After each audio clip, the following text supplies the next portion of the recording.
بسم اللہ الرحمن الرحیم۔ شروع کرتی ہوں اللہ کے نام سے جو بڑا مہربان اور نہایت رحم کرنے والا ہے۔ السلام علیکم ورحمۃ اللہ وبرکاتہ۔ وفا، شجاعت اور ایمان کی بلندیوں پر نظر ڈالی جائے تو وہاں ایک شخص نمایاں نظر آتا ہے جو قوت و جلال اور فضل و کمال میں اپنی مثال آپ ہے۔ استقلال، ثابت قدمی، اخلاق اور صبر کا نام حضرت عباس ہے۔ حضرت فاطمہ سلام اللہ علیہا کے بعد 10 سال تک حضرت علی شیر خدا نے کسی سے شادی نہ کی۔ پھر ایک دن لوگوں کے اصرار پر حضرت علی نے حضرت عقیل کو بلایا اور فرمایا، میرے ساتھ شادی کے لیے ایک نیک پاک باز اور بہادر خاتون کی تلاش کرو۔ بس کچھ ہی عرصے بعد شجاعت کے لیے مشہور قبیلے کی لڑکی کے ساتھ آپ کا نکاح ہو گیا، جن کا نام بھی فاطمہ ہی تھا۔ بعد میں یہ ام البنین کے نام سے مشہور ہوئی۔ امیر المومنین حضرت امام علی کو اللہ پاک نے ام البنین سے 4 بیٹے عطا کیے جو کہ سارے ہی کربلا میں شہید ہوئے۔ ان بیٹوں میں سب سے بڑے بیٹے حضرت عباس تھے۔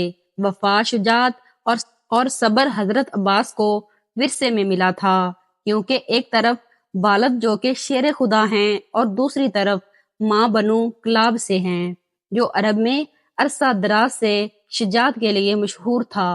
حضرت عباس 4 شعبان بمطابق 26 ہجری کو مدینہ منورہ میں پیدا ہوئے۔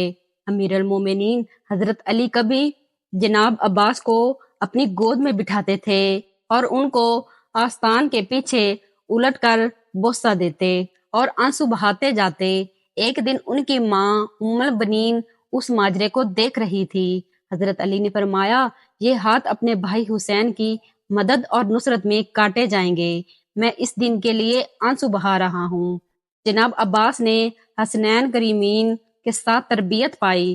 جب آپ جوان ہوئے تو لوگ آپ کی دانش مندی، کمالات اور بہادری کی مثالیں دیتے نہ تھکتے۔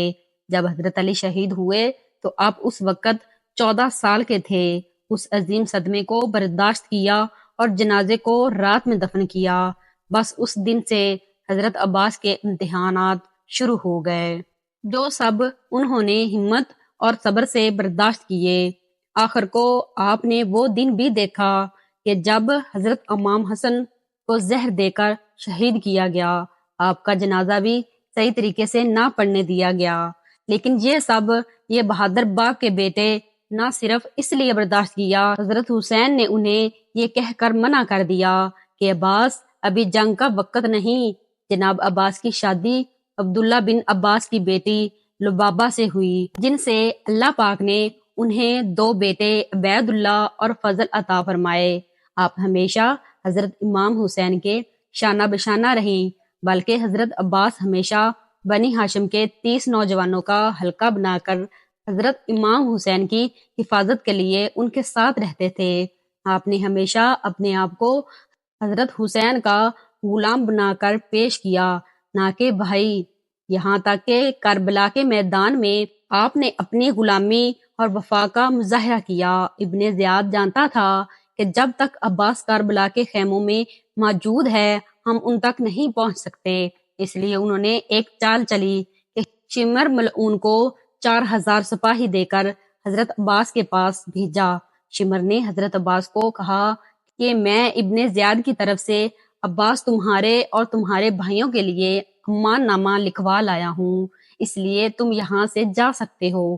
بس یہ سننا تھا کہ حضرت عباس کا چہرہ مبارک سرخ ہو گیا۔ آپ نے امان نامہ پکڑا اور اس کے 2 ٹکڑے کر دیے اور فرمایا کہ ہمت ہے تو مجھ سے مقابلہ کرو، تم لوگ چاہتے ہو کہ میں نواسہ رسول صلی اللہ علیہ وسلم سے غداری کروں۔ چنانچہ شمر اور ابن زیاد اپنے مقصد میں کامیاب نہ ہو سکے۔ پھر کربلا کے میدان میں جب باری باری سب شہادتیں پیش کر رہے ہوتے ہیں تو حضرت عباس نواسہ رسول اللہ علیہ وسلم سے عرض کرتے ہیں کہ آقا حسین، اب مجھے بھی اجازت دیں، میں ان جذباتیوں کو جہنم واصل کروں۔ لیکن حضرت حسین فرماتے ہیں کہ عباس، یہاں شجاعت کا امتحان نہیں بلکہ ہمارے صبر کا امتحان ہے۔ حضرت عباس خیموں کے گرد چکر لگا رہے ہیں۔ حضرت بی بی سکینہ ہاتھوں میں مشکیزہ لیے جناب عباس کے قریب آئیں اور کہنے لگی چچا عباس، میرے اصغر نے 3 دن سے پانی نہیں پیا۔ غازی عباس نے بی بی سکینہ کو دیکھا، خالی مشکیزے کو دیکھا، فرمانے لگے اے میرے آقا زادی، میرے حسین سے کہو میں آپ کے لیے پانی لے کر آؤں۔ بس بی بی سکینہ حضرت عباس کو لے کر امام حسین کے پاس آتے ہیں اور فرماتی ہیں کہ اے بابا چچا کو اجازت دو، نہر سے پانی لے کر آئیں۔ امام حسین نے غازی عباس کے چہرے کو دیکھا، ایک آہ بھری، اور فرمایا سکینہ عباس جاؤ میری بہن زینب کے پاس، اگر میری بہن عباس کو اجازت دیتی ہے تو عباس تم چلے جانا۔ حضرت عباس اور معصوم سکینہ بی بی حضرت زینب کے خیمے کے قریب آتے ہیں۔ جب بی بی زینب حضرت سکینہ کے معصومیت کو دیکھتی ہے تو یہ کہہ کر حضرت عباس کو نہر سے پانی لانے کی اجازت دیتی ہے کہ میرے بابا نے وصیت کی تھی کہ اے زینب، شام کی گلیوں میں جب ہاتھوں کو رسیاں باندھے تمہیں لے جایا جائے تو اس وقت صبر کا دامن ہاتھ سے مت چھوڑنا، اور میں کہا کرتی تھی جس کا عباس جیسا شیر بھائی ہو کوئی اس کو گرفتار بھی کر سکتا ہے بلا۔ حضرت عباس پانی کی مشک لے کر گھوڑے پر سوار ہوتے ہیں، ایک ہاتھ میں علم اٹھاتے ہیں اور نہر کی طرف بڑھنے لگتے ہیں کہ جب حضرت عباس دریائے فرات کی طرف مشکیزہ اور ننگی تلوار لے کر نکلتے ہیں تو اس وقت عمرو بن حجاج 500 یزیدی فوجیوں کے ساتھ دریا پر پہرا دے رہا ہوتا ہے۔ کربلا کا تپتا صحرا ہے، سورج اپنی انکوتاب سے چمک رہا ہے۔ جب پہرے داروں نے ایک شاہ سوار کو ننگے تلوار کے ساتھ آتے دیکھا تو فوج میں ہلچل مچ گئی۔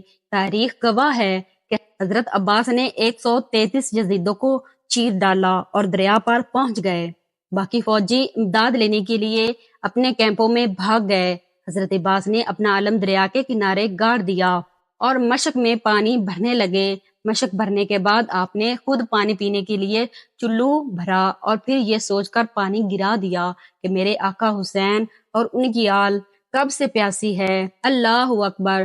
دوستو، ہے کوئی عباس سے وفادار شخص اس دنیا میں؟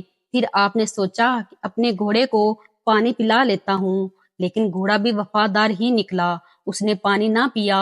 اتنی دیر میں عمرو اپنی فوج کی دوبارہ صف بندی کرتا ہے اور پیچھے سے اور سپاہی بھی مدد کے لیے آتے ہیں۔ حضرت عباس مشکیزہ اٹھائے گھوڑے پر سوار ہوتے ہیں، اتنے میں ایک تیر ان کے کندھے پہ آ کر لگتا ہے۔ حضرت عباس گھوڑے کو خیمے کی طرف دوڑاتے ہیں، سپاہی ان کو گھیر لیتے ہیں اور تیروں کی بچھاڑ کر دیتے ہیں۔ عمرو آواز لگاتا ہے، کہتا ہے یہ پانی خیموں تک نہ پہنچ پائے، اگر ان کو پانی مل گیا تو ہماری خیر نہیں۔ اتنے میں بدبخت نے چھپ کر تلوار کا وار کیا تو آپ کا ایک بازو قلم ہو گیا۔ آپ نے پانی کا مشکیزہ دوسرے ہاتھ میں پکڑ لیا، پھر دوسرے بازو پر وار ہوتا ہے اور دوسرا بازو بھی قلم ہو جاتا ہے۔ اس کے بعد جناب عباس پانی کا مشکیزہ منہ میں پکڑ لیتے ہیں، پھر سب یکجا ہو کر تیر برساتے ہیں، پانی کے مشکیزے کو بھی لگتے ہیں اور پانی بہتا ہے۔ جیسے ہی پانی بہتا ہے تو میرے آقا کی آنکھوں میں آنسو جاری ہو جاتے ہیں اور وہ گھوڑے سے نیچے گر جاتے ہیں، تیروں سے نڈال ہوتے ہیں۔ یزیدی فوج فتح کے نعرے لگاتے ہوئے واپس ہو جاتی ہے۔ جب حضرت امام حسین حضرت عباس کو گرتے دیکھتے ہیں تو وہ ان کی طرف بڑھتے ہیں اور آ کر حضرت عباس کا سر مبارک اپنی گود میں لے لیتے ہیں۔ حضرت عباس پہلی دفعہ حضرت امام حسین کو اپنا بھائی کہہ کر پکارتے ہیں اور معافی مانگتے ہیں کہ میں معصوم سکینہ کے لیے پانی نہ لا سکا۔ آپ کی روح مبارک دارالفنا سے دارالبقا کی طرف کوچ کر جاتی ہے۔ اب ساری شہادتیں ہونے کے بعد جب سارے سر گردنوں سے اتار دیے جاتے ہیں اور ان کو نیزوں پر چڑھا دیا جاتا ہے تو صاحب وفا حضرت عباس کا سر نیزے پہ نہیں رکتا اور بار بار گر جاتا ہے۔ یزیدی فوج پریشان ہو کر حضرت زین العابدین سے پوچھتے ہیں کہ ایسا کیوں ہے، جس پر آپ ایک تاریخی جملہ فرماتے ہیں، میرے چچا نے ساری زندگی حضرت حسین کی برابری نہیں کی تو اب مرنے کے بعد ان کا سر بھی حسین کے سر کے برابر نہیں رک سکتا۔ اللہ اکبر۔ یہ سن کر شمر کہتا ہے عباس کے سر کو گھوڑے کے زین سے باندھ دو، لاکھوں کروڑوں سلام ہو حضرت عباس کی وفا پر۔ اللہ پاک ہم سب کو بھی اللہ کے دین، اس کے پیارے نبی حضرت محمد صلی اللہ علیہ وسلم اور ان کی آل پاک سے وفا کرنے کی توفیق عطا فرمائے۔ اے اللہ پاک ہم سب کے گناہوں کو معاف فرما دے اور ہمیں سمندر وفا حضرت عباس سے چند قطرے وفا صبر اور بردباری کے عطا فرما دے۔ اے اللہ ہم لوگوں کے لیے آسانیاں پیدا کرنے والے بن جائیں، آمین۔ اگر آپ کو ہماری ویڈیو اچھی لگے تو لائک اور شیئر ضرور کیجیے گا اور ہمارے چینل کو سبسکرائب کیجیے گا۔ اللہ حافظ۔